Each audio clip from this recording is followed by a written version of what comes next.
Stoicism throws a beautiful new light over the puzzle of family happiness. Of course, there are secrets to a happy family. They are called the disciplines of desire, action, and dissent. All the virtues that Stoicism develops in a person are also necessary for family harmony.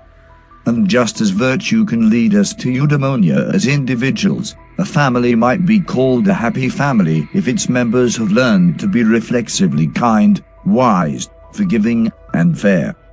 Granted, most happy families in the world don't use Stoic terminology to describe their actions. They might not be able to clearly articulate how and why they get along so well, or they might use words from other cultural or religious traditions. But if you really examined their behavior, I'm guessing you would find these same virtues at the root of their contentment. So how do we cultivate harmonious family relationships? This task is somewhat different from being a virtuous individual, because we clearly do not control our family members. We do not choose our relatives, and most of what they do is outside of our control. And like personal virtue, family harmony is a preferred indifferent, albeit an important and highly preferred indifferent. So as we work toward family happiness, we have to remember that we can only do so much. Like the Stoic archer, we can aim for a happy family, but we cannot guarantee the outcome of our efforts. What we can do is focus on our own contributions to family harmony. We can apply wisdom, fairness, generosity, and self-control to all our interactions with our loved ones. No matter what our family members do, or how they respond to our good intentions, we can still play our part well.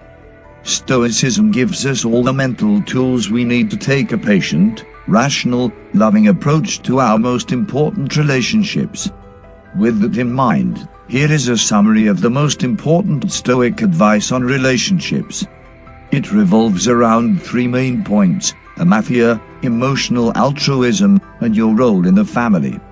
If you genuinely put all these techniques into practice, you will be able to say that at least one member of your family is truly happy with your efforts. Amathia. Epictetus talks a lot about how no one tries to be wrong, but most people are simply ignorant of the right way to be happy. Everyone acts in the way that seems best to her or him. The problem is, most people think that their happiness lies in serving their own narrow self-interest. They might believe they are accomplishing their own best interest by pursuing external goods or shoring up their own egos. They don't understand that true happiness only results from treating other people with fairness and kindness. As Massimo Pigliacci points out in How to be a Stoic, there is even a label for this type of UN wisdom, amathia.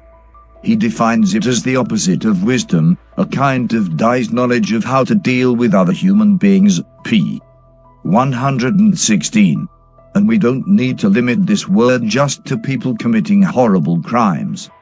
It also explains the petty cruelties that people inflict on each other in everyday relationships.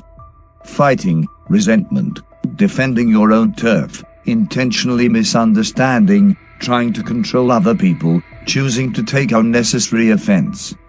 Even people who love each other often display this dized knowledge of how to get along. It is all too human. In fact, this way of relating to others makes sense if you hold the mistaken belief that happiness lies in defending your own ego.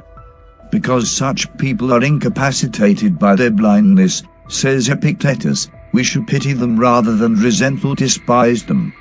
Especially when it comes to our most important relationships in life, we should try to understand rather than accuse.